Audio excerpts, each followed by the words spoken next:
Well, today I'm really thrilled. We have U of L health cardiologist Dr. Mrind Shetty with us in studio.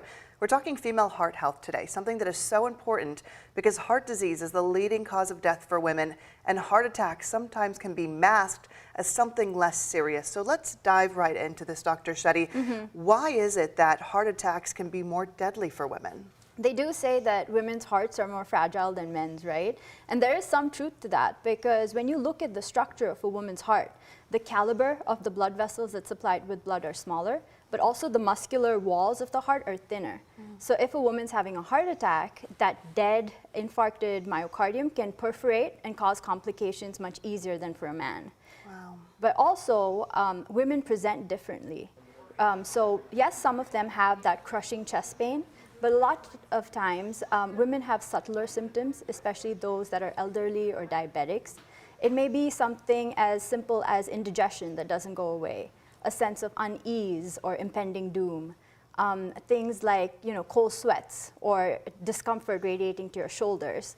All of these things, you don't think of them as a heart attack, so they brush them aside, but also doctors have been dismissing their symptoms, and that's something that we're working towards educating and changing with our generation of doctors. Oh my gosh, well that is certainly scary when you think about something as simple as indigestion being something more serious. So let's talk about some of the risk factors here, the women who really need to be aware. So everybody talks about the silent killers, which is diabetes, high blood pressure, hypertension, and smoking, and bad cholesterol. But we now know that there are some non-traditional risk factors that have emerged. And 3 of those start with pregnancy itself. So gestational diabetes, high blood pressure during pregnancy, and preterm delivery. Wow. Apart from those 3, autoimmune disease afflicts women much more commonly than men. So things like lupus and rheumatoid arthritis because they're pro-inflammatory states. Wow. There's also things like treatment for breast cancer. The chemotherapy itself can be directly toxic to the heart, but also radiation because it's given to the chest, which is exactly where the heart lies. Both of those things can cause heart disease. So you have to start thinking. Also, the last thing is depression. The mind-body axis is a real thing.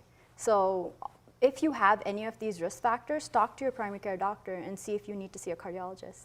Well, let's talk, before I let you go, just very quickly about some preventative measures. So we don't leave just with doom and gloom here. Let's tell people at home what they can do to help themselves today. It's really about a mindset shift to being more proactive about your health. And the first place to start is your diet. We joke that food is when you talk about heart disease is a foodborne illness. So vegan diet is really good because it really ramps down inflammation. But if you can't stay away from animal protein, then think about a Mediterranean diet. Second is go see your primary care doctor. Talk to them about the 4 Bs, which is blood pressure, blood sugar, blood glucose, and your BMI. Okay. Smoking is a big one, and also alcohol in moderation. If you get those things under control, I think you're doing a good job. Oh, fantastic. Dr. Shetty, thank you so much for coming on. I really appreciate it. This is a really important message, so we appreciate you. Thank you so much.